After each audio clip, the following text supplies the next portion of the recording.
ఉద్యమాల్లో ఉన్నది ఉన్న కుటుంబము మీది అవును. ఫస్ట్ నుంచి. అవును. మీకు పాట ఎట్లా ఏ ఏజ్‌లో వచ్చిందక్క? 8 ఏళ్ల వయసులోనేమో మీరు పాట అవును. అసలు మీకు అంటే నేర్చుకున్నారా? లేకపోతే చూస్తూ వచ్చిందేనా?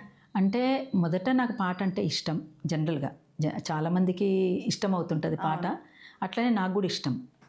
రేడియోలో వచ్చేటువంటి పాటలు వింటూ ఉండేదాన్ని. ఓకే. వింటూ అట్లా మక్కిగా నేర్చుకునేదాన్ని.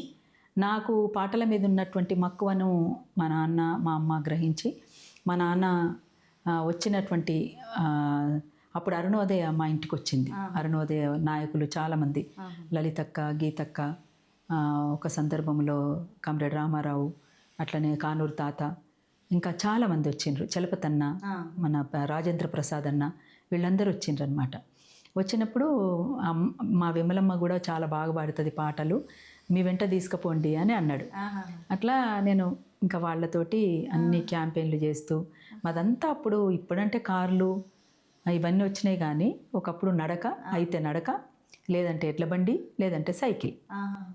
ఇంతకు మించి వేరే క్యాంపెయినే లేదు అసలు. ఆహా! అట్లా మేమన్నీ కూడా చాలా అనేక గ్రామాలు తిరిగినాం అంత చిన్నతనంలోనే ఆ టీం తోటి. కానీ చలపతిరావు అన్న ఏమంటారంటే, లేదురా మేము మీ ఇంటికి వచ్చినప్పుడు మాకు బండ్రు నరసమ్మ అన్నం పెట్టింది మీ అమ్మ. అన్నం పెట్టినప్పుడు చాలా చిన్నదానివి, నువ్వు 4th క్లాస్ ఎక్కడ, 5th క్లాస్ ఎక్కడ?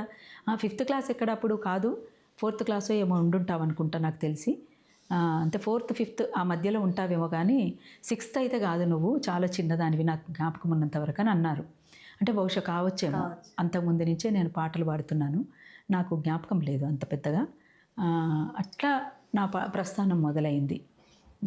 నాటుతోటే పొలంలో నాటు వేసే దానికోసం పాట నేర్చుకున్నా నేను.